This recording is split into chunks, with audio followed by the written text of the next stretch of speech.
भारत को अक्सर कृषि प्रधान देश कहा जाता है, पर कभी-कभी उस देश के सबसे बड़े स्तंभ किसान गाथा की स्थिति सबसे असहाय होती है।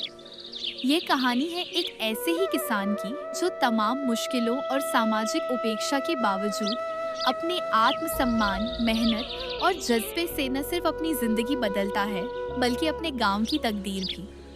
रामलाल एक साधारण किसान था जो उत्तर प्रदेश के एक छोटे से गांव धनपुर में रहता था। उसकी उम्र लगभग 45 साल की थी। गोरा रंग, मेहनत से कसी हुई काया और चेहरे पर गहरी झुर्रियां। ये झुर्रियां उसकी उम्र की नहीं, बल्कि वर्षों की तपस्या, धूप, बारिश, कर्ज और परेशानियों का परिणाम थी। रामलाल का परिवार छोटा था। पत्नी सीता, एक बेटा अर्जुन जो इंटर में पढ़ रहा था और एक छोटी बेटी गुड़िया जो 5वीं कक्षा में थी। उनके पास कुल मिलाकर 3 बीघा जमीन थी, जिस पर वे गेहूं, चना और कभी-कभी सब्जियां उगाते थे। एक साल गांव में भीषण सूखा पड़ा। न तो समय पर बारिश हुई, न ही सरकारी मदद पहुंची। बोरवेल सूख गए, खेत बंजर हो गए। रामलाल ने कई बार तहसील जाकर अर्जी दी, पर कोई सुनवाई नहीं हुई। खेती चौपट हो गई और खाने के लाले पड़ गए। गांव के कई किसान शहर की ओर पलायन करने लगे। किसी ने मजदूरी पकड़ी, किसी ने रिक्शा चलाना शुरू किया। रामलाल के सामने भी यही विकल्प था, लेकिन उसकी आत्मा ने उसे टोका। अगर मैं चला गया तो मेरी मिट्टी से रिश्ता टूट जाएगा। क्या मेरे बाप दादाओं की जमीन ऐसे ही छोड़ दूं? रामलाल हार मानने वाला नहीं था।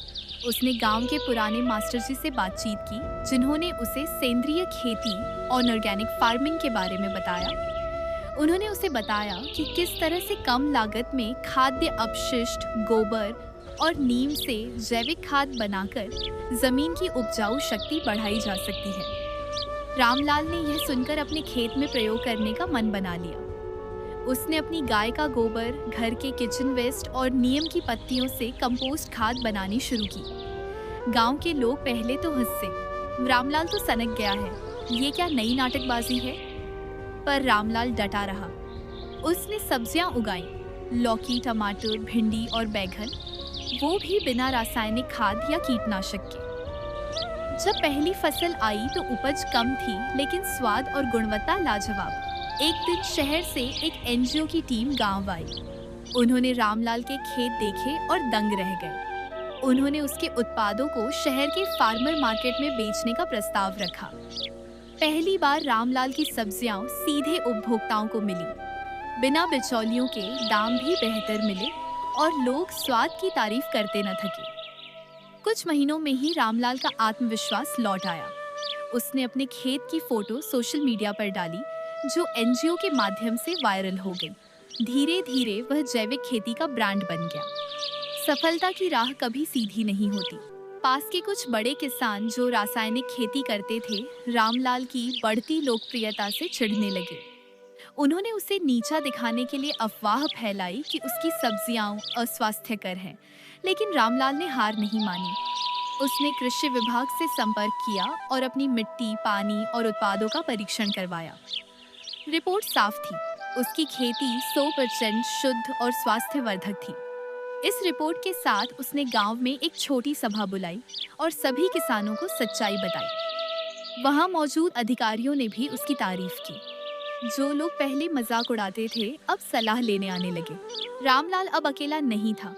गांव के 5 अन्य किसान उसके साथ जैविक खेती में जुट गए। उन्होंने मिलकर एक किसान उत्पाद सहकारी समिति बनाई, जिसमें सभी सदस्य अपने उत्पाद एक जगह इकट्ठा करते और शहरों में बेचते। धीरे धीरे गांव की तस्वीर बदलने लगी। अब वहां से सब्जियां और अनाज सीधे शहरों के सुपरमार्केट में जाने लगे।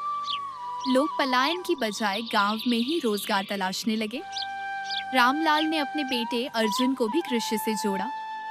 अर्जुन ने बीएससी एग्रीकल्चर में दाखिला लिया और आधुनिक तकनीकों को अपने गांव में लागू करने का सपना देखा। कुछ सालों में रामलाल का नाम राज्य भर में फैल गया।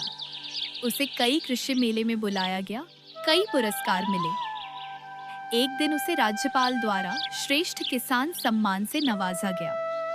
सम्मान मिलने के बाद जब पत्रकार ने उससे पूछा, आपने इतनी मुश्किलों में भी हार क्यों नहीं मानी? रामलाल मुस्कुराया और बोला, क्योंकि मैं धरती पुत्र हूँ। जो जमीन मुझे रुला सकती है वही जमीन मुझे हंसा भी सकती है।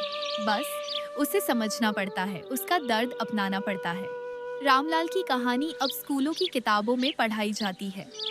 उसके गांव धनपुर को जैविक गांव घोषित कर दिया गया है।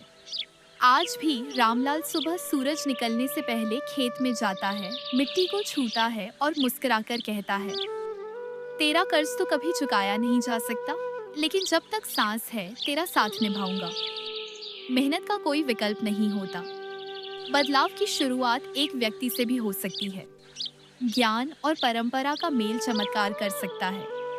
जो मिट्टी से प्यार करता है वो कभी खाली हाथ नहीं लौटता। तो दोस्तों, वीडियो अच्छे लगते तो एक लाइक और सब्सक्राइब कर लीजिएगा और मिलते हैं नेक्स्ट वीडियो में। तब तक के लिए बाय बाय।